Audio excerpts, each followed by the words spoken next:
Okay, we're ready for part 2 now.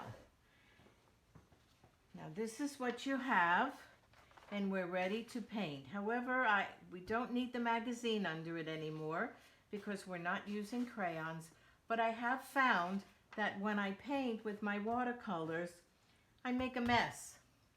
So I made a messy mat for myself that I could work on when I'm painting. So if you have something you could put under it too, it might help you. If it's okay to make messes, well, that's fine with me too. So let's get started. We have our watercolors here, and we have our little container of water and a paper towel or a sponge. Remember, watercolors use water with the paint. So let's get started. Remember, start off by getting all your colors ready by putting a little water in each one. And yes, you can use the black and the brown too. If you have lots more colors in your watercolor tray, then you've got a lot of choices. I have 8 here.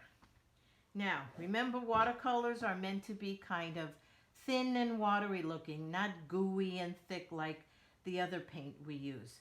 But let's get started. I want you to notice that inside your letters, there are spaces.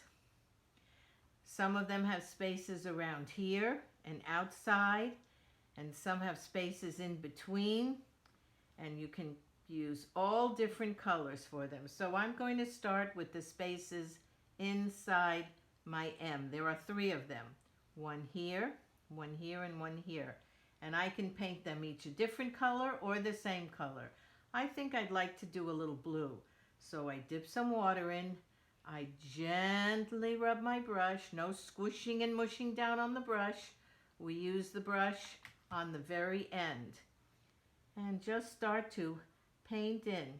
If you pressed hard on the crayon, it will act like a little pool fence that holds the watercolor in. That's why I told you to press down. And we can paint in all of that area there. You need a little more, get some more water, touch the blue again or whatever color you're using, and just paint in that whole area. Be a little neat and careful. Good. Now I'll rinse my brush out in the water, and I think the next color I would like to do over here, let's see. I'm going to put some orange right there. So dip it in the water, touch it to my paint, gently rub my brush around in it on the tip, like this. Don't squish and mush your brush down. Now we're ready to go here. See? That yellow is stopping the orange from mixing in with the blue because it's made of wax. And wax from crayons and water from watercolors don't mix with each other.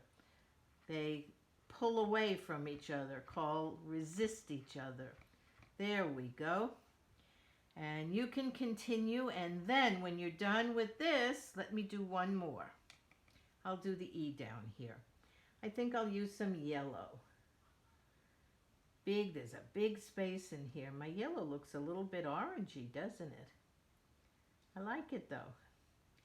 You see, I pressed really hard on my crayons, so my watercolor is staying in there. That's it. And then I guess I'll do this here. And for that, I think I'll do some, a little purple or violet. Oh, you know what? That wasn't such a good idea after I did it because I painted my letter with purple, but I think you could still see it. See, sometimes we make mistakes and they come out okay, and that's absolutely fine in art. Yeah, I think it's all right.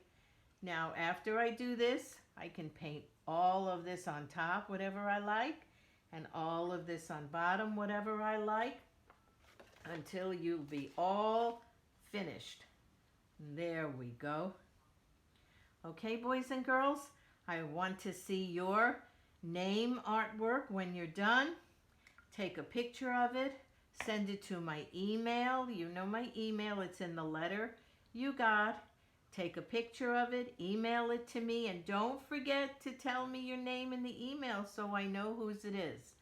Until our next project, boys and girls, bye.